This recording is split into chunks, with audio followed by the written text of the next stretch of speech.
A gente fecha esse último período da GIG agora com os últimos 5 projetos. A gente vai começar com a Natália Santos Dias, ela é mestranda da Universidade Federal de Minas Gerais.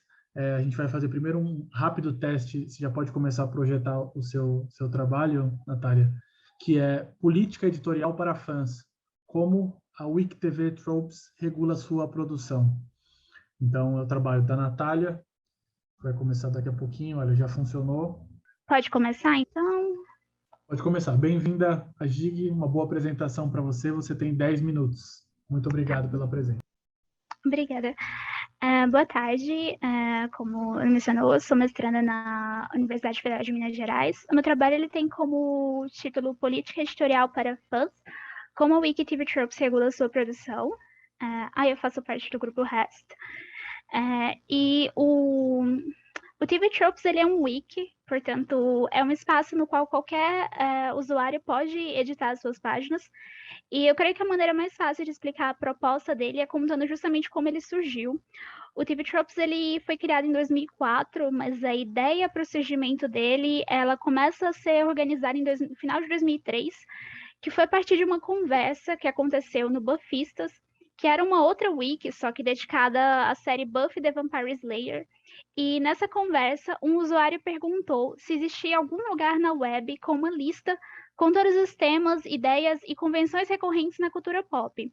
Eles pesquisaram a respeito, mas não encontraram nada parecido com isso, mas um grupo de fãs pensou que seria interessante se existisse um espaço no qual qualquer pessoa pudesse ajudar a construir essa lista. E o TV Tropes surge literalmente como esse grande espaço. Sendo que essa noção de convenção recorrente ela vai estar sedimentada a partir do conceito de tropo, que eles explicam que pode ser um truque de enredo, uma configuração, uma estrutura narrativa, é algo que eles dizem que você sabe quando você vê.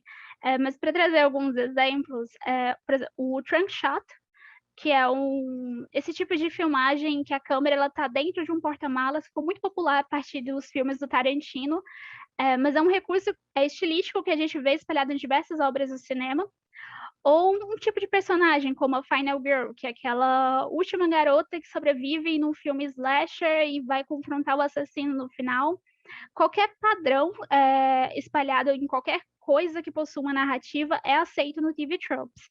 Para vocês, isso vai incluir, por exemplo, se a gente olhar o grupo BTS, dentro da música do BTS vai ter tropos, dentro do universo da banda vai ter tropos, mas dentro das produções dos fãs da banda, como fanfics, também vão existir tropos.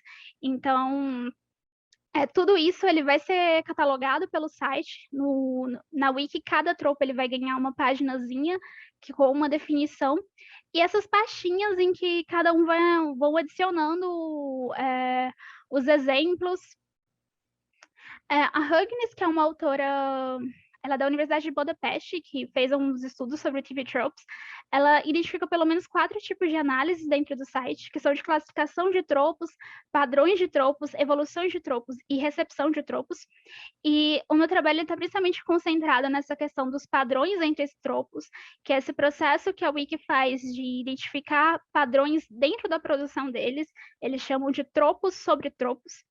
E nesse processo, embora ainda seja um trabalho muito inicial, eu estou começando no mestrado, eu busco mapear as regras internas que vão definir o que é um tropo, observando as negociações e os conflitos que vão acontecer dentro dessas páginas, buscando principalmente entender o que seria, na visão da Wiki, uma contribuição desejável ou indesejável, analisando essa estrutura que eles vão construindo para apresentar essas políticas para os novos usuários do site, entendendo que esses sistemas robustos de moderação e gestão de comunidade são efetivamente mecanismos de governança, que é uma ideia muito importante para esse trabalho, projetados para facilitar a cooperação e prevenir abusos. Dando apenas uma pequena pincelada no processo que eu tenho feito, esses aqui são uma coleção de links do TV Tropes, que eu fiz esse pequeno processinho de classificar, de entender sobre o que eles estavam discutindo, se eram definição de tropos, se eles trabalhavam alguma ideia específica como a repetição, hierarquias. A maior parte deles, que são esses links em roxo, na verdade, eles fazem um trabalho posterior, eles analisam padrões dentro da produção do site, mas o que realmente me interessa aqui são links como esse, que vai trazer a definição de tropo, a definição do que não é um tropo, ou explicar por que algo é muito raro para ser um tropo, ou por que mesmo sendo muito comum, algo também é tropo. E esse Pessoas Sentam em Cadeiras, que é um ensaio muito interessante que eles fizeram sobre como atividades triviais numa narrativa, como você sentar numa cadeira, não seria um tropo seria um recurso mais significativo. E o que eu faço nesse processo é observar as abas de histórico e discussão. Numa wiki, tudo isso fica registrado, desde a primeira edição, a criação da página, até a mais recente delas. E aqui eu vou trazer só alguns comentários, assim, por uma questão do tempo, de algumas coisas que já ficam notáveis, que a questão das hierarquias, por incrível que pareça, mesmo os criadores das páginas, eles não têm nenhum domínio sobre, nenhum controle sobre o futuro dela. Esse comentário aqui é, inclusive, do cara que criou a página People Sit on Chairs, e ele mesmo comenta no final da frase dele que, não que isso signifique alguma coisa, apenas dizendo, ele menciona justamente porque ele sabe que o fato dele ser o criador da página não dá a ele nenhum voto a mais, nenhuma posição de poder na discussão que está acontecendo ali. Ao mesmo tempo, embora todas as páginas possuam uma área específica de discussão, devido à facilidade que o site tem de criar fóruns, essas discussões às vezes são descentralizadas, de modo que alguns tópicos que pareciam que tinham sido resolvidos, como a questão do nome Pessoas Sentam em Cadeiras, parecia ter sido solucionado em 2010, algo que volta a ser discutido em 2012. A questão das imagens são frequentemente sendo rediscutidas. Cada página só pode ter uma imagem ilustrativa. Então, eles estão sempre retomando aqui. A questão da imagem foi discutida em 2010, depois em 2021, alguém voltou com uma nova questão. Não estou aprendendo detalhes sobre cada uma dessas discussões, mas... e às vezes até conceitos que parecem bem estabelecidos, como a noção de tropo, elas às vezes são retomadas, como aconteceu em 2017, com essa conversa honesta sobre cadeiras, que na verdade era uma conversa sobre o que seriam tropos e como a gente deve julgá-los. E as edições, edições muito grandes, elas não acontecem sem grandes debates antecedendo elas. É muito incomum ver um único usuário fazendo uma modificação muito grande na página. O que acontece são modificações pequenas, assim, para melhorar a fluidez do texto, ou para correção gramatical, às vezes até questões de formatação. Grandes transformações, elas precisam ter grandes debates para acontecerem dentro das páginas. E as minhas considerações finais é que essas páginas, o que dá para perceber bem claro no TV Tropes, é que não existe um caminho único, cada uma dessas páginas, elas vão traçar caminhos, como eu dizer, únicos de discussão. Só que o que vale para uma página não necessariamente precisa ser aplicado em todas as outras. Por exemplo, a questão do nome lá do Pessoas Sentam em Cadeiras é um nome mais criativo, enquanto que outras páginas, elas discutem nomes mais criativos, mas elas decidem que, na verdade, os nomes precisam ser autoexplicativos. Foi algo que aconteceu em duas dessas páginas. Elas passam por discussões muito similares, mas os resultados são muito diferentes.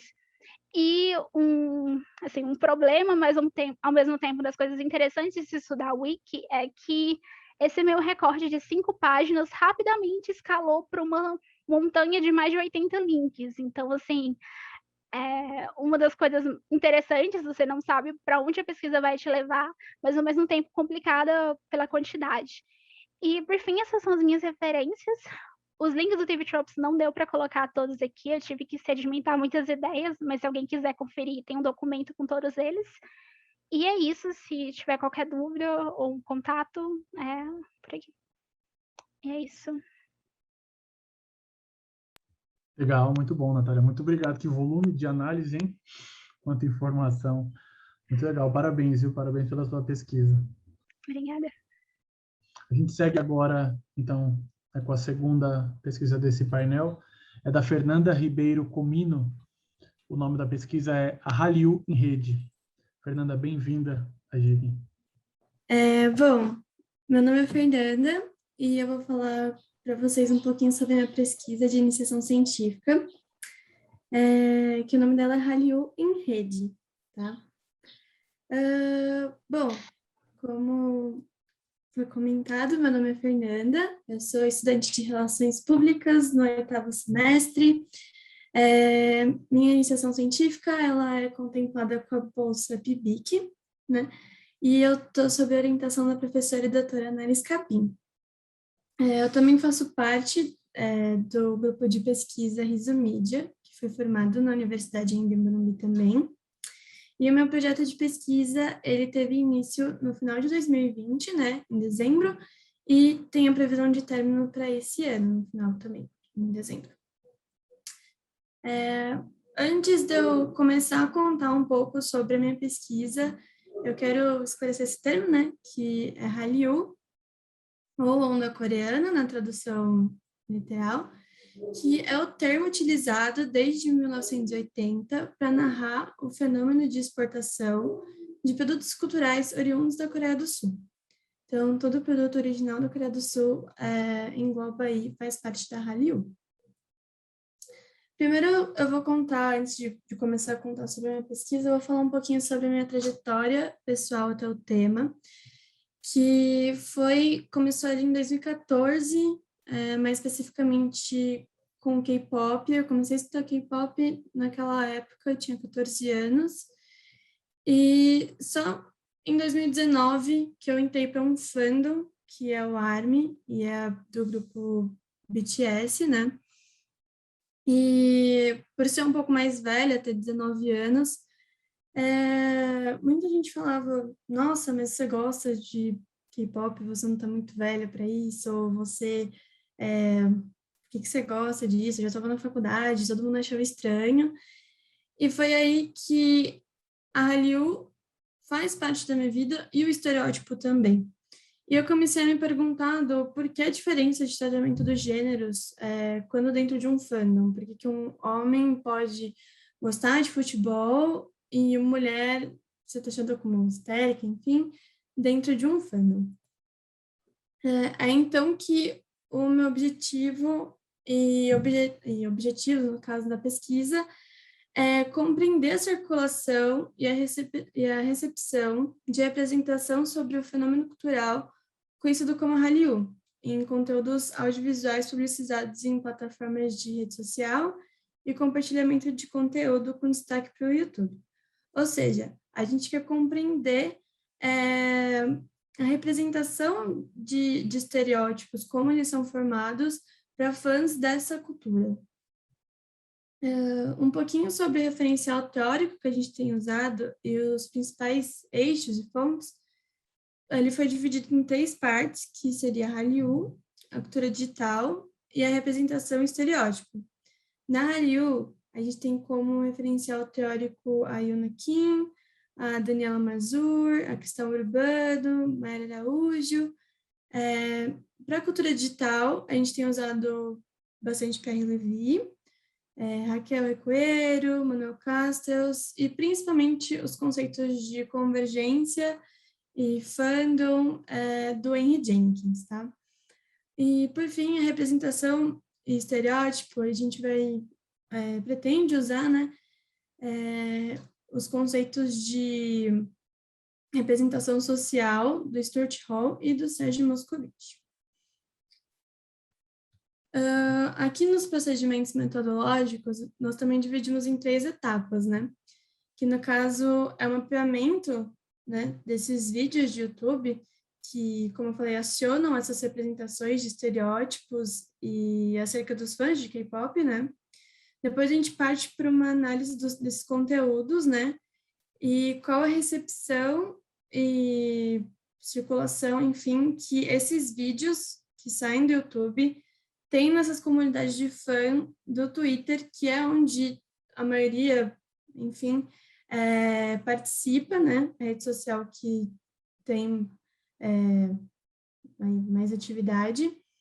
E, por fim, a interpretação dos resultados, né? Que seriam as reflexões com base nas teorias que eu mencionei para vocês e dos principais teóricos que a gente tem usado durante a pesquisa.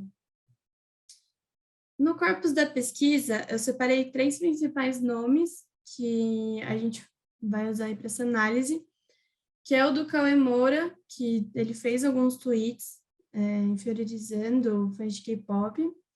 O Michael Custer, que ele fez um vídeo no YouTube, né, que, enfim, tanto o cabelo quanto as expressões, o tom de voz, as roupas, tudo é pensado para a reprodução desse estereótipo e da histeria.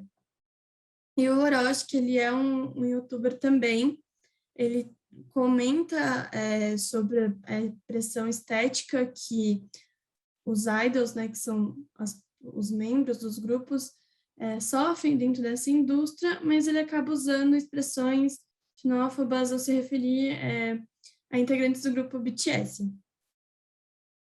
Aqui eu trouxe alguns prints para ilustrar para vocês. Tem o Cauê Moura, ali em cima, que fala: vamos deixar bem claro o seguinte, nenhum argumento vindo de fã de K-pop tem qualquer valor para a sociedade.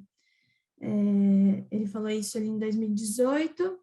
Aqui embaixo tem um pedaço, né, um print do vídeo do Michael Custer, né, que ele usa uma peruca rosa e coloca posters do grupo BTS no fundo para realmente reproduzir esse estereótipo. E o do Orochi, quando ele fala sobre essa pressão estética e tudo mais. Falando agora um pouquinho sobre o estado atual da pesquisa, até o momento a gente se dedicou à revisão bibliográfica, como eu comentei, alguns dos referenciais que a gente tem usado, e para o mapeamento de caso, né, que foram esses que eu também trouxe. Até o momento, os resultados apontam que a presença dos estereótipos é frequentemente sexistas, né, para retratar essa comunidade de fãs, né, como eu falei, homens geralmente reproduzem esses estereótipos, o que causa essa diferença do gênero, né? E a hipótese para isso é que dentro das comunidades de fãs de K-pop, né, esses estereótipos são recebidos de maneira crítica. Esse aqui, eu trouxe algumas das referências, né, como eu citei antes, e essas são umas que eu trouxe, as principais. E é isso. Qualquer coisa, agradeço a presença, né, de todos que estão aqui participando desse evento, ainda mais nessa sexta-feira. E qualquer coisa, estou aberta a dúvidas, sugestões, críticas, qualquer coisa.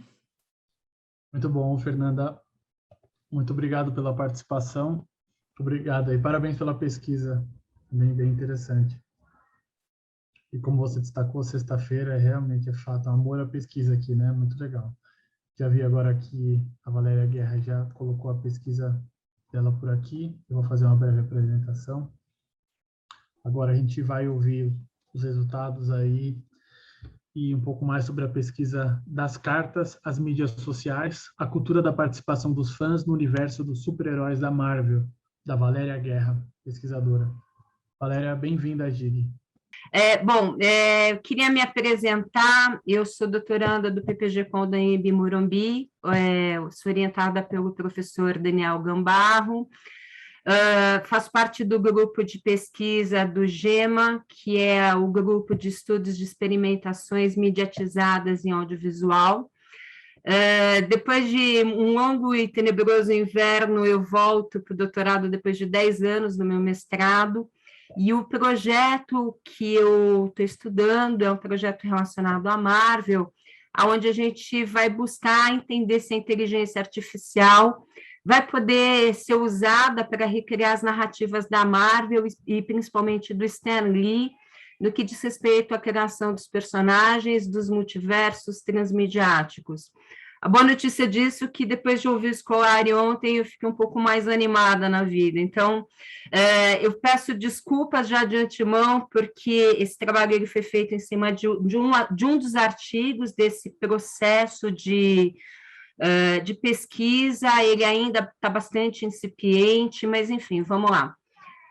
O artigo que eu submeti para o GIGS, ele tenta mostrar como é que se dá a relação dos fãs da Marvel, desde as cartas lá atrás, que que aconteceu muito antes das mídias sociais, até o movimento das mídias sociais, mesmo depois do falecimento do Stan Lee.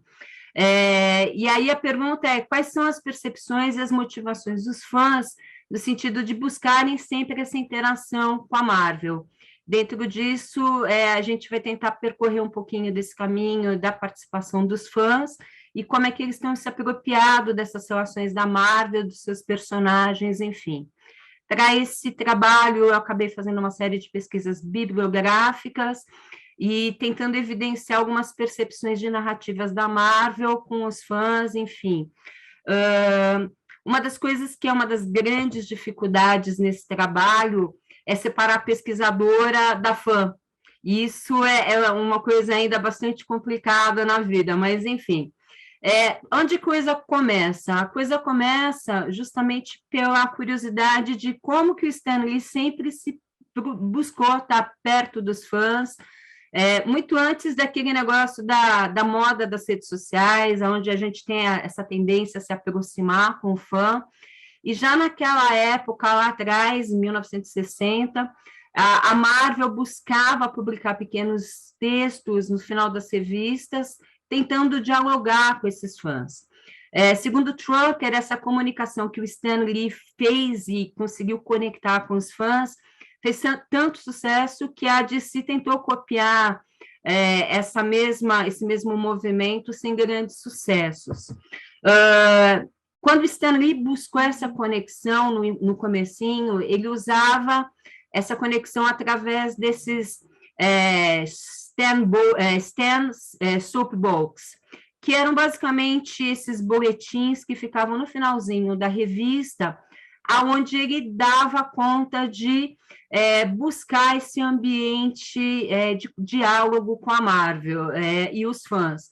E esse ambiente, segundo o Rob, ele era descrito por Stan Lee tão fictício quanto eram as histórias e quadrinhos, porque naquela época a Marvel era um escritório pequenininho, bem feinho, e passava por alguma dificuldade econômica, mas o Stan Lee, ele passava por cima disso, ele mostrava aquela coluna, tentando dar uma voz da Marvel, mostrando o que ia acontecer, enfim, estabelecendo uma conexão bastante forte com os fãs. E aí o Castordes, ele fala, né, que o imaginário é alguma coisa inventada, seja ela absoluta como as histórias ou em suas partes. E, de certa forma, quando a gente vai ver o que o Stan Lee faz, e o Riesman, ele fala exatamente isso, o Stan Lee se aproveita de todas essas evidências do diretor do filme, do ator, do cantor, tentando fazer esse endosso com os fãs, e buscando uma oportunidade de estabelecer realmente um diálogo com esses fãs. Então, quando a gente olha nos filmes, já no universo da Marvel, já um tempão depois, a gente começa a ver que o Stan Lee, que gostava bastante de assinar suas obras, ele começa a se mostrar de uma forma, aspas, maluca, ora interpretando um carteiro, ora interpretando o dono da boate de stripper, ora um veterano de guerra, enfim, e ele vai participar desse universo da Marvel, e ao mesmo tempo ele vai dar entrevistas, ele vai criar conexão desses personagens que chegaram na telona, e há que se dizer, personagens que não eram os mais legais, mas que ele vai, de certa forma, usar essa reputação dele para endossar esses personagens.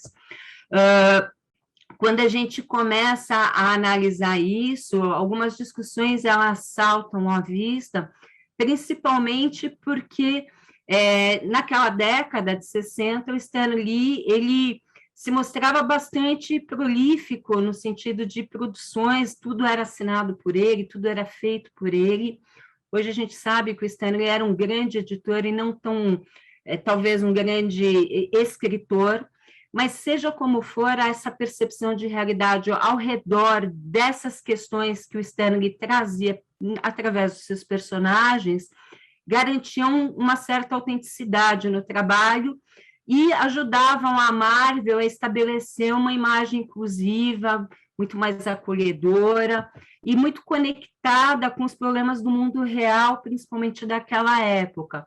Então, com o Homem-Aranha, o Stan Lee procura trazer os dilemas reais em lugares verdadeiros, passando, de certa forma, a materializar essa relação dos seres humanos normais com super-heróis, de certa forma, meio que desmistificando o herói naquela coisa mais mítica e trazendo ele mais próximo à realidade das pessoas. E isso se evidencia justamente porque o Stan Lee vai buscar, pelos seus personagens, principalmente naquele momento, que eles falassem gírias, que eles contassem piadas, que eles soassem diferente daquilo que era o herói tradicional. E, nesse sentido, a narrativa acabava quebrando o que a gente vai chamar de quarta parede. E aí a gente vê que, nesse momento, as cartas começam a acontecer de uma forma muito mais eloquente, o Stan Lee começa a se aproximar desse leitor, quase que se colocando como seu melhor amigo, e mostrando muito entusiasmo e puxando para si, mimetizando essa relação pessoal com ele.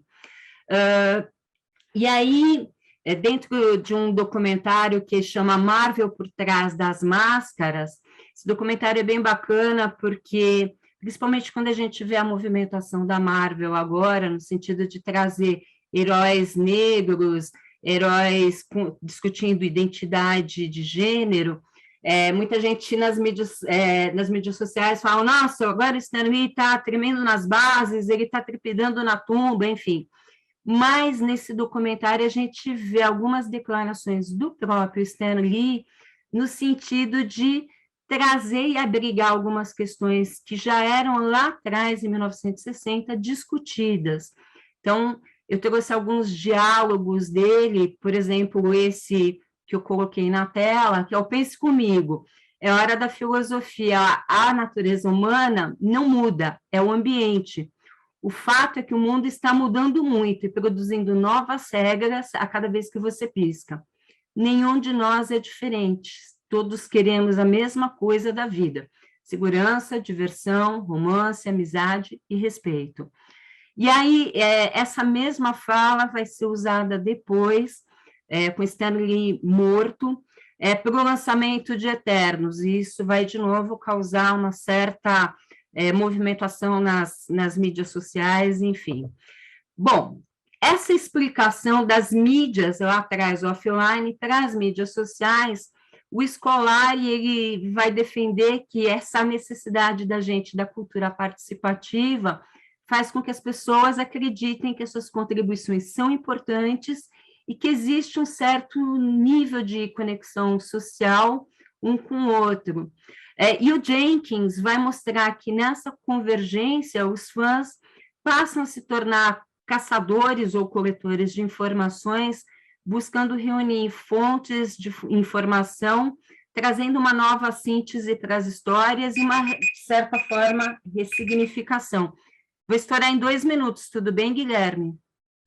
Eu acho que 2 minutos não seria muito. Acho que tudo bem, assim. Depois eu ia propor que a gente continuasse a discussão depois, porque eu também não quero te interromper abruptamente, mas acho que tudo bem. Se você conseguir 1 e pouquinho, acho que já nos ajuda, mas está ótimo. Então, terminando. E essa participação, o Assis Brasil, ele vai trazer que quando a gente está fazendo uma narrativa, a intenção da narrativa é fazer o leitor ou o fã passar de um lugar para o outro sem perceber que ele está lendo, mas trazendo de fato essas conexões históricas, e a gente vê que esses fãs eles aprendem a usar essas mídias sociais para participar dessa cultura de mediatização, e eles começam a se fazer valer do ponto de vista das discussões sociais, nos fóruns, nas comunidades, discutindo aquilo que está acontecendo na narrativa da Marvel, enfim.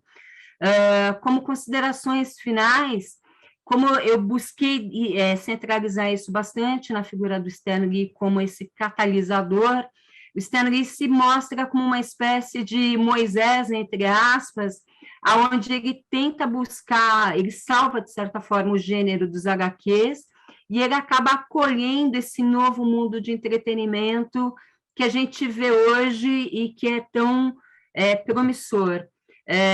Quando a gente resgata as entrevistas e os vídeos do Stan Lee, a gente vê que ele personificou aquele velhinho fofo, sorridente, enfim, mas que ele, de certa forma, acaba certificando os fãs enfim, a comunidade como um todo, como o que ele vai chamar de verdadeiros crentes ou true believers, e ele acaba trazendo isso e fazendo com que a gente se apaixone cada vez mais por esse universo que realmente é encantador. É um momento pesquisadora fã, mas o Scolari ontem ele me deu a permissão de falar que, de fato, esse é um universo maravilhoso, enfim, isso vai fazer com que a gente veja na Marvel muitas e muitas coisas acontecendo. Referências bibliográficas utilizadas, e quem quiser falar comigo, meus contatos, obrigada, Guilherme, obrigada a todos, e aproveito para parabenizar a organização por esse evento lindo. Legal, sensacional. Eu que agradeço, professora. Muito legal, e acho que é emblemático, assim, né? É muito legal perceber como as conversas, né? Como as pesquisas de vocês conversam, dialogam umas com as outras aí, né? E, de fato, é muito difícil separar isso do fã e do pesquisador, né? Porque é um mundo, é um universo mesmo, né? Entusiasmo. Muito obrigado e parabéns pela pesquisa. Obrigada.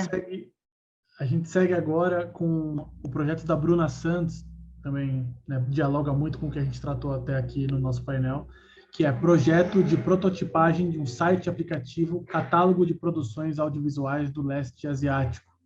Continuamos aí falando sobre fãs e sobre universos de super-heróis, né, e de nichos e de... Muito legal. Primeiro, boa noite, boa tarde, noite para todo mundo, né?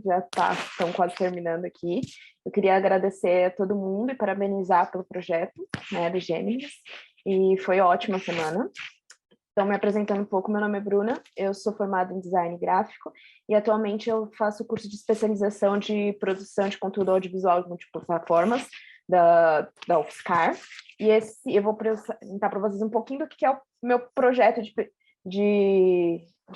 meu projeto, né, na especialização, que é uma prototipagem, na verdade. Então, é um site que seria um catálogo e uma curadoria para brasileiros, basicamente, né, que gostam de conteúdo audiovisual do leste asiático.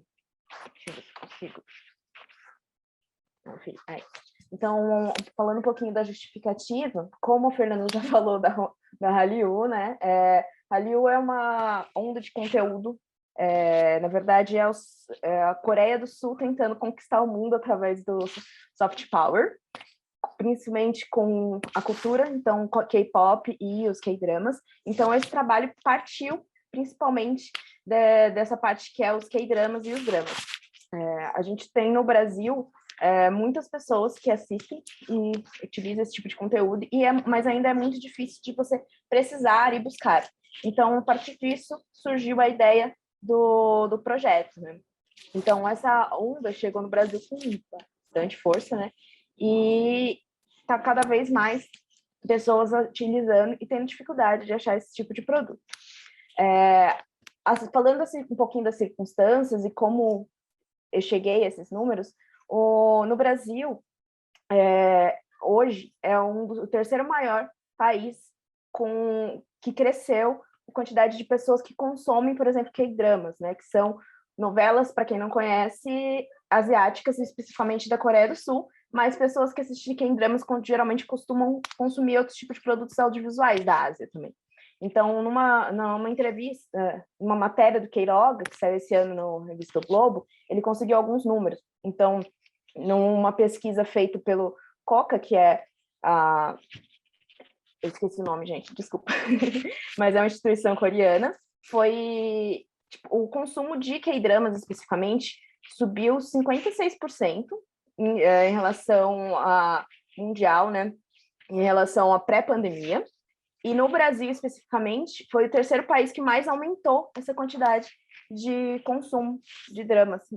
Então, para a gente ter uma ideia, algumas plataformas têm mais de 2 milhões de usuários, então a gente está falando de plataformas específicas de conteúdo da Coreia do Sul e no mundo inteiro, né?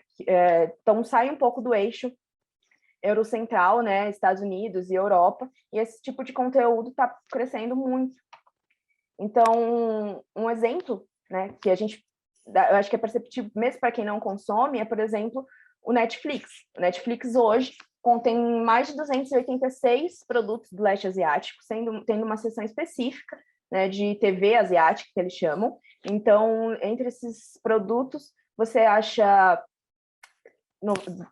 dramas, né, tanto do chinês, tailandês, principalmente coreano, assim como animes.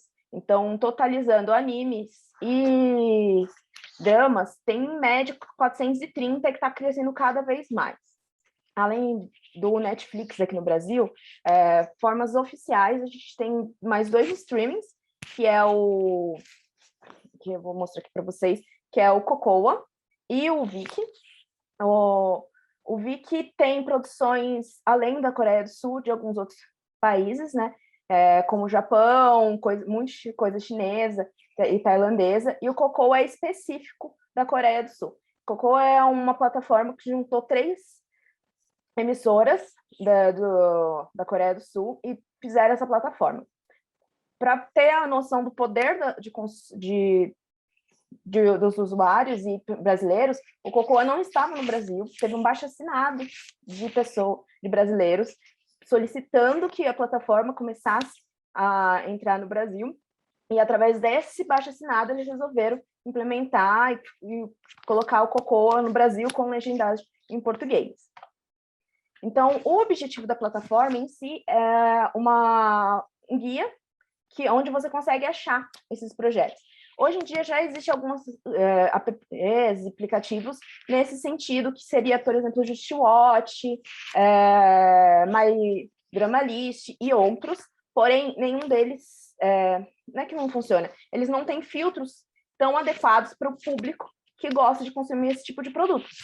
Então, por exemplo, no JustWatch, que eu vou mostrar daqui a pouco, aqui, JustWatch, que mostrando para vocês, você até consegue hoje em dia, quando eu comecei o projeto não tinha produtos coreanos, você até acha, mas você precisa escrever em Hallyu, que é o idioma deles, e é muito difícil de achar. Então, voltando um pouquinho, essa plataforma entra nesse sentido. Então, é um estilo de curadoria, porque vai ter um indicativo, né? Assim como as plataformas de streaming, sabe o que você gosta, fica te indicando, mas você também saber aonde você consegue assistir isso. Hoje a gente tem grupos gigantescos no Facebook e outros aplicativos, redes sociais, com pessoas, e cada vez tem mais gente assistindo. Então, e cada vez tem mais gente perguntando aonde assistir isso. Então, a partir daí que surge o projeto. A princípio, o projeto era específico de K-dramas, né, doramas, mas resolvi ampliar o projeto no desenvolvimento, e ele vai abarcar produções audiovisuais, anime e outros projetos. Mas, a princípio, a gente tem 3 perfis de público. Então, é uma mulher, adolescentes, né, mulheres, perfil de 13 a 18 anos, fãs de K-pop, que geralmente usam muito redes sociais, e começaram a assistir essas produções porque, através do K-pop, muitos cantores também atuam nos dramas especificamente, então elas também consomem. Mulheres e homens de 25 a 40 anos, esse é um perfil de público que cresceu com coisas asiáticas na TV. Então, além de assistir filmes e séries coreanas, são pessoas que assistiram na TV aberta nos anos 90 e 2000, principalmente animações, e continuaram acessando e buscando esses conteúdos e chegaram e consomem muito desse produto.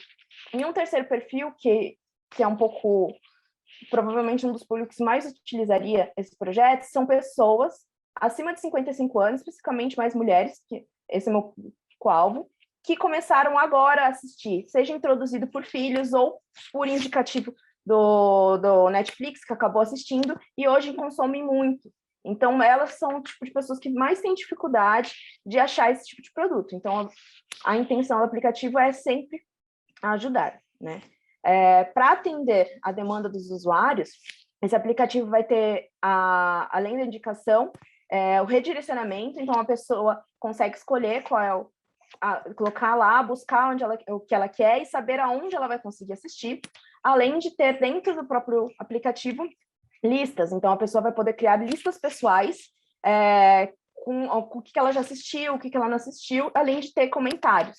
Então, você vai conseguir ver comentários e sinopses de outros usuários para ver se você tem interesse ou não de assistir aquilo. Então, para mostrar um pouquinho para vocês os modelos de plataforma que eu estou me baseando para fazer. Então, é o Just Watch, né, que é um aplicativo de busca e indicação de conteúdo.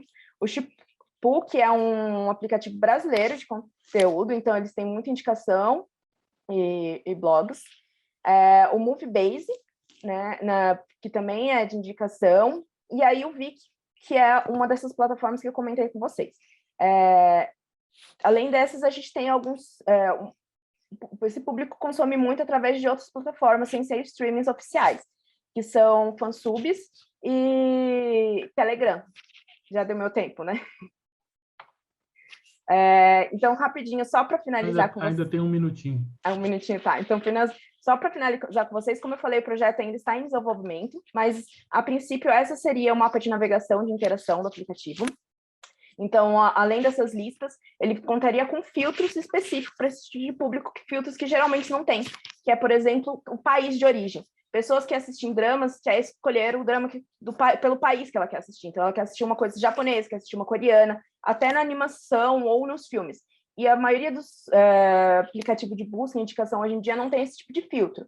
Então, além das categorias específicas, né, que são de filmes e séries desses países, você também consegue filtrar por legendagem, se está legendado em português ou não, e o tipo de país que está vindo, né? Então, é isso por enquanto, gente. Cuide-se todo mundo. Muito obrigada.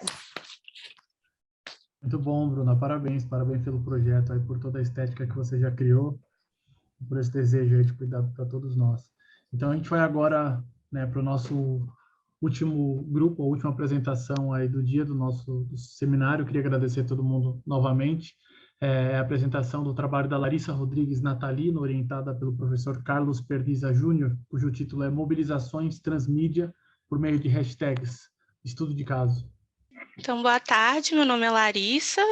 No momento eu sou doutorando da UFMG em comunicação, mas me tornei mestre em comunicação pela UFJF, onde eu atuei, né, no laboratório de mídia digital que se apresentou aqui no GIG, e eu fui orientada pelo professor Carlos Perniza Júnior no meu mestrado, que inclusive está aqui, e hoje eu trouxe um recorte, então, da minha pesquisa de mestrado, da minha dissertação.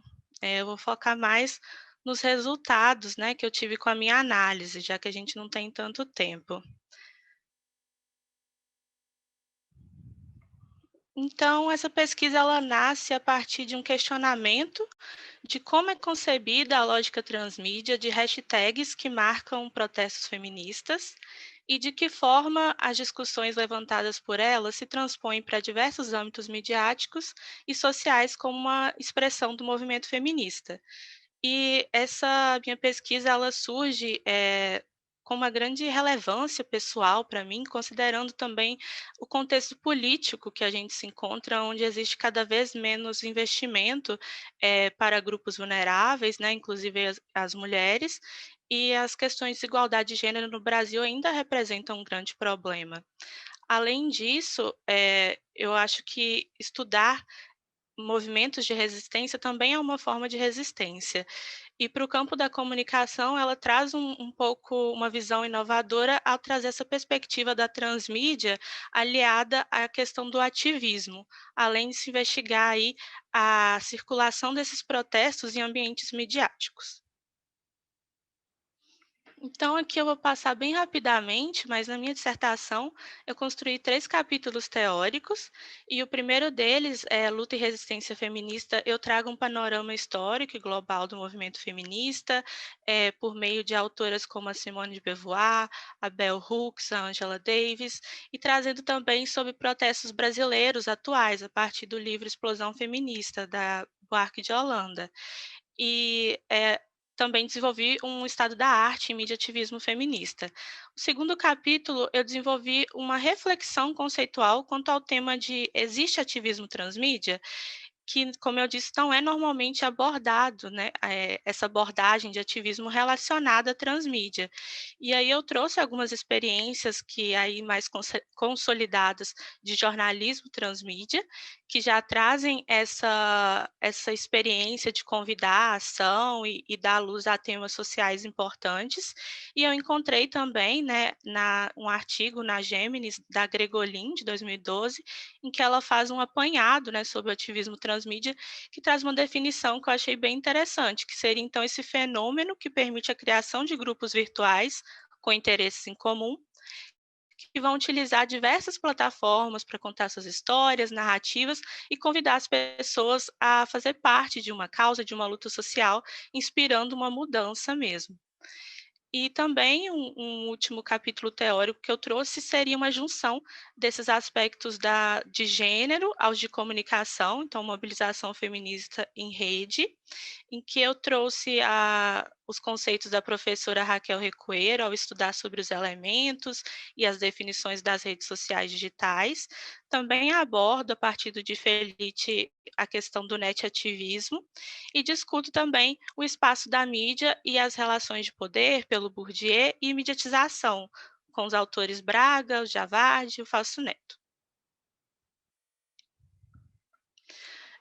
Essa é a parte principal da minha análise, que eu construí um quadro comparativo de análise do estudo de caso das hashtags feministas. Então, primeiro, eu acho importante falar que eu selecionei 4 hashtags. Primeiro assédio, de 2015, Bela Recatada do Lar, de 2016, Um Violador em Tu Caminho, de 2019, e Gravidez aos 10 Mata, de 2020.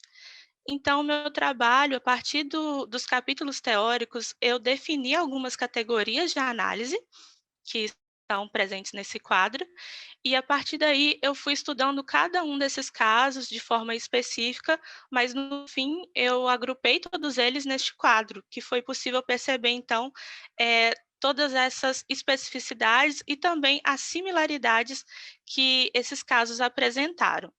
Então, as categorias que eu defini foram as diferentes versões da hashtag. Então, se houve mudança de grafia, tanto para tradução, como, por exemplo, em Bela Recatada em do Lar, que essa mudança ela foi parte do protesto. Eu destaquei também a temática e o protesto feminista a que cada hashtag trazia.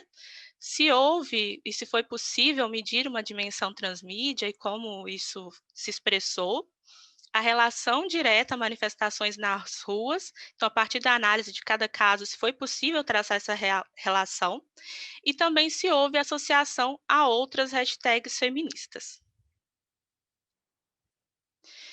E aí, o resultado dessa análise trouxe 4 características principais deste fenômeno, que eu entendi como um fenômeno, mas um fenômeno plural, né, do movimento feminista por meio de hashtags, que seria a primeira característica, que se caracteriza como movimento global, internacionalizado. Então, por conta dessa dimensão das redes sociais digitais, existe uma espécie de retroalimentação.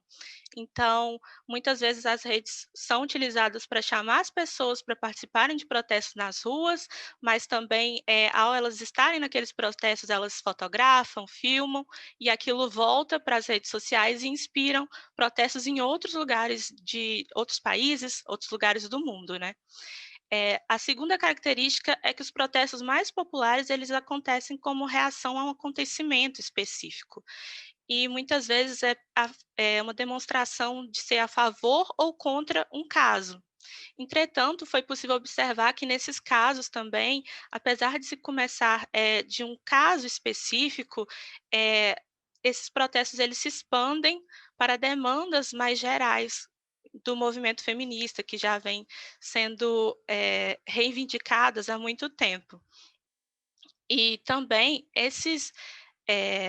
essas especificidades, né, que acontecem, esses acontecimentos, em sua grande maioria, têm alguma relação com produtos midiáticos. Então, por exemplo, no primeiro assédio surge a partir de um programa de televisão, Bela Recatada do Lar, de uma matéria de revista, da revista Veja, Gravidez aos 10 mata, esse debate sobre o aborto ele surge a partir de diversas notícias que vão sendo vinculadas na internet, e o Violador em Tu Caminho nem tanto, mas a partir da sua repercussão na internet também, esse protesto ele vai sendo ressignificado em outros lugares. A terceira conclusão, né, a terceira característica é que esses protestos têm um potencial de viralização e a sua popularidade é explorada para diversos fins. Então, foi possível observar que existiram livros, propagandas, música, tudo trazendo as hashtags e os temas discutidos por elas, para aproveitar dessa popularidade. E, por fim, as hashtags, o que era uma hipótese, né, se provou verdadeiro, é que essas hashtags elas circularam de forma transmídia, sim, então tanto em espaços digitais quanto em espaços físicos, e elas se associam umas às outras. Então, finalizando, a minha metodologia, né, que eu escolhi foi a de estudo de casos múltiplos. Eu acho interessante destacar que essa metodologia ela foi muito positiva, porque ela trouxe uma compreensão da especificidade de cada caso, mas ao mesmo tempo também trouxe uma visão ampla, né, podendo agrupar esses casos conforme eu demonstrei no quadro. Trazendo aí também um pouquinho, já que eu não posso demorar muito, um pouquinho que eu acho interessante destacar de cada hashtag. Em primeiro assédio, a hashtag ela garantiu uma visibilidade de denúncias e depoimentos, né, anônimos, sobre as primeiras experiências de assédio que as mulheres haviam sofrido. Já em Bela Recatada do Lar, houve uma especificidade de que a mudança na própria grafia da hashtag foi uma forma de protesto, foi para ironizar e protestar contra o enquadramento machista. Então, teve Bela Recatada do Bar, Bela Desbocada do Bar, entre outras coisas. Em Um Violador em Tu Caminho, que é a única hashtag que eu selecionei que surge no Chile, mas existiram diversas traduções e adaptações, tanto da música e da coreografia também utilizada nessa manifestação, e essas traduções e adaptações foram realizadas por todo mundo. E essa hashtag, esse protesto, ele foi o que teve a maior cobertura midiática, inclusive justamente por isso, né, por ter acontecido em diversos lugares do mundo. E já em Gravidez aos 10 mata, além dessa hashtag ela ter marcado um protesto, como todas as outras, ela também foi utilizada como uma forma de marcar um posicionamento. Assim como a gente viu na época das eleições com Ele Não, muitas pessoas, já estou finalizando, muitas pessoas, principalmente figuras públicas, utilizaram dessa hashtag para demonstrar o seu apoio quanto a assegurar o direito legal, né, de uma menina de 10 anos que tinha sido vítima de estupro, de fazer o aborto legal ao qual ela tinha direito. E aí, por fim, como se previa na hipótese, existiu uma apropriação dessas hashtags em diversos produtos midiáticos, o que acabou ressignificando os protestos que elas expressavam, e por vezes isso até esvaziou esses protestos também, para promover diversos outros fins.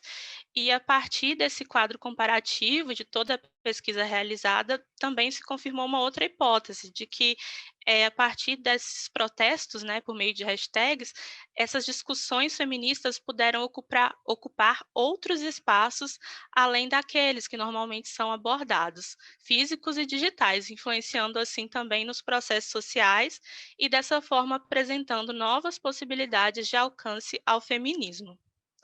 As principais referências, e é isso. Eu só queria também esclarecer que agora, no doutorado, eu continuo estudando sobre protestos feministas, mas com uma ótica de comparação, né, entre uma mídia hegemônica, o Jornal Nacional, e o que eu chamo de mídia independente, que são as redes sociais da mídia ninja. Obrigada. Legal. Muito bom, Larissa. Parabéns pelas análises. Estou vendo aqui o pessoal mandando mensagens e eu queria, né, a gente já está chegando ao fim aqui, ler alguns comentários que foram deixados aqui no nosso chat.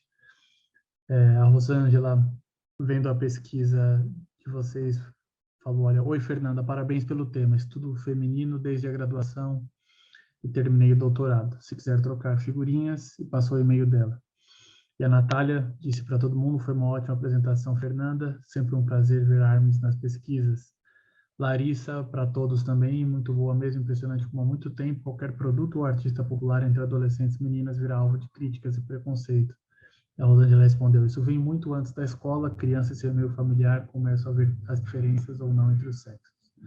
Então é isso, gente, uma grande honra, né, poder ter coordenado essa mesa, na verdade, uma honra poder ouvir vocês, né, a gente está terminando agora a GIG em nome, né, de toda a organização do evento, que fez diversas reuniões ao longo dos últimos meses para viabilizar esse evento. Eu gostaria de agradecer muito, assim, demais, todo mundo que ficou aqui até essa hora, estudando, aprendendo, e queria terminar perguntando para vocês, né, de uma maneira, né, muito sucinta, mas agora, né, já que a gente está com um evento de plataformização da cultura, de era dos dados, se vocês pudessem falar para onde vocês acham que caminham, né, as bolhas de fãs com os algoritmos e com essa nova realidade que a gente tem hoje, a entrada do streaming, né, e de outras plataformas, assim. Então, me despeço aqui, agradeço a presença de todo mundo. Eu queria fazer a pergunta, né, começando pela Natália, que foi a primeira a apresentar, para onde vocês acham que caminham, né, essa realidade dos fãs, né, e esses fandoms agora na era dos dados, e muito obrigado pela participação. Bom, vocês estão me ouvindo? Estamos sim. Assim, é até interessante notar essas mudanças, porque eu tô com um objeto que começou criado por um grupo de fãs lá em 2004, e de repente ele é comprado por um grupo que tem um monte de outros sites que usam eles para lançar anúncios. E, de repente, as wikis de fãs, que é o ponto que eu tenho um pouco mais de contato, quando eu olho quase todas elas foram, ou elas já começam, algumas plataformas mais novas estão começando já com essa proposta de oferecer espaços gratuitos para os fãs editarem à vontade, mas vender esses espaços para publicidade e outros princípios, ou comprar plataformas que já existiam. Então, assim, já não tem mais tantas wikis completamente... Assim, praticamente toda a produção de wikis de fãs, ela está dentro desse contexto atual de grandes plataformas de venda de espaços de anúncios publicitários. Isso cria muitos conflitos, assim, o meu objeto especificamente, ele tem um longo histórico de conflito com a Google, por conta dos limites de coisas. Existia uma área do site muito interessante, muito crítica, por exemplo, que eles analisavam sobre problemas nas nossas produções que usam situações muito sensíveis das mulheres, como o estupro ou abuso sexual, como um mero recurso narrativo. E o TV Tropes, ele tinha esse trabalho de reunir esses exemplos e criticar, e de repente, por uma pressão da Google, eles simplesmente não podem mais reunir esses exemplos. Então, assim, é uma situação bem complicada, de que, ao mesmo tempo que são espaços que estão dependentes dessas plataformas, eles, querendo ou não, são limitados pelas políticas das plataformas. Então, tem um atravessamento tanto das políticas internas do Wiki, como essas influências, tanto por motivos comerciais ou por qualquer outra razão que as plataformas que cercam o Wiki vão colocando. Então, assim, é uma questão que eu tenho pensado bastante a respeito, porque boa parte das transformações que aconteceram no Wiki vem desse local, mas, assim, são basicamente ideias soltas, ainda tem muita coisa a ler e entender a respeito. Legal, muito bom. Fernanda, tá por aí? Tô sim. É muito interessante isso que a Natália falou, né? Que, para mim, pelo menos, o que eu mais gosto de ver é como um fandom se comporta ali, né? Nesse compartilhamento de conteúdo, e desde a produção ali de, enfim, fanfics e histórias e tudo mais, e como ele é um coletivo, né? Então, é muito interessante a questão que a Bruna também trouxe de fansubs e eu dando enfoque, assim, ao meu projeto de pesquisa, a gente vai vendo também como a Hallyu tem crescido por conta desses fãs também, né? Os fãs do grupo BTS são muito grandes, têm crescido bastante, eles têm conseguido cada vez mais espaço, Eu acho que a Hallyu em si, né, a cultura coreana em si tem conseguido bastante espaço. Também falo por antes o que a gente conseguia ver, quem gosta dessa cultura, para assistir esses dramas era muito difícil antes, né? Que eram sites específicos, você fica refém de esperar algum outro fã traduzir para você, né? E agora a gente vê a Netflix produzindo, a Netflix dublando alguns dramas, então o quão essa movimentação do fandom, assim, no início, começa a gerar proporções, assim, muito maiores para determinado nicho, enfim. É muito interessante. Muito obrigado pela participação. Muito obrigado, professora Valéria Guerra. Gui, é uma pergunta super bacana que você faz e, de certa forma, foi aquilo que me motivou também a olhar para a Marvel com muita atenção, porque essa movimentação dos fãs, principalmente ante a tantas plataformas que a gente vê, e a própria questão transmediática que isso leva a gente. Então, assim, a participação dos fãs, meu medo é só que essa necessidade de se conectar com os fãs, ela não acabe virando aquela coisa do fanservice, que daí vai ser muito ruim para as franquias. Mas, por outro lado, a gente vê essa participação e essa comoção dos fãs em todas as plataformas, seja no streaming, seja no cinema, seja nas mídias sociais, ela acontecendo de uma forma cada vez mais ativa, cada vez mais engajada, um pouco perigosa, um pouco polarizada, e essa é uma das preocupações que eu tenho, principalmente quando a gente olha para as novas tecnologias que estão chegando por aí.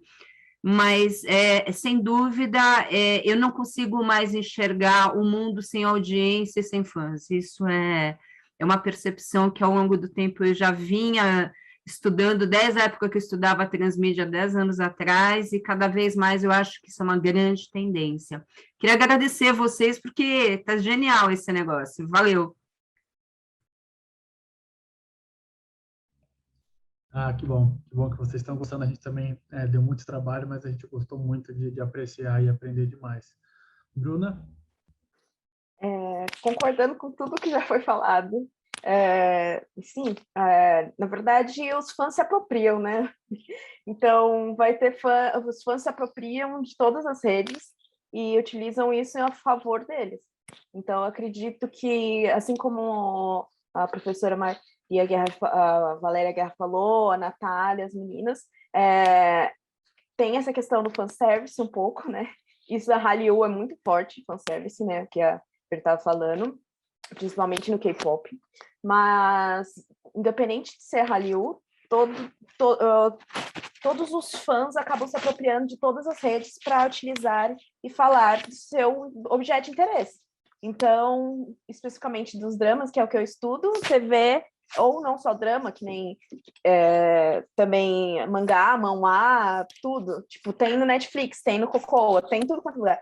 O pessoal tá usando o TikTok, por exemplo, para postar pedaços ou falar sobre, seja drama, seja novela lá da Turquia, seja as coisas da Marvel. Tem gente que está assistindo novelas inteiras pelo TikTok, porque um perfil está publicando pedacinhos e o pessoal posta logo a segunda parte, eu mato com ele, umas coisas assim. Então, o fã sempre vai se apropriar e acredito que cada rede que vier, o fã vai arranjar um jeito de se apropriar disso a favor de si.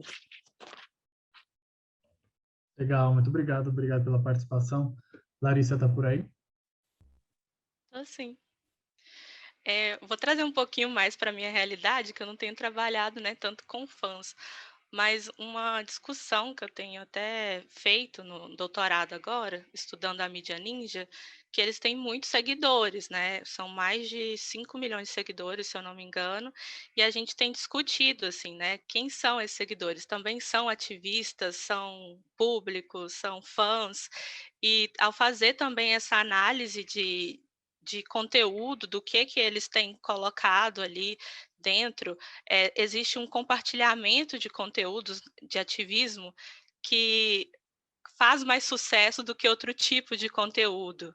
Então, aí, quando vocês falaram em fanservice, aí eu pensei nisso, sabe? Eu acho que é uma coisa a se pensar, porque até mesmo essas mídias que se dizem independentes, elas também se preocupam com o público e essa relação com o público, como que isso pode ser visto também. Então, acho que a minha resposta vai ser mais para esse lado, porque eu tenho estudado mais essa questão não ficcional, né? Obrigada. É isso, gente. Muito obrigado. Obrigado a todo mundo que participou. Obrigado a todo mundo que ficou até essa hora aí. Então, encerramos, assim, essa GIG.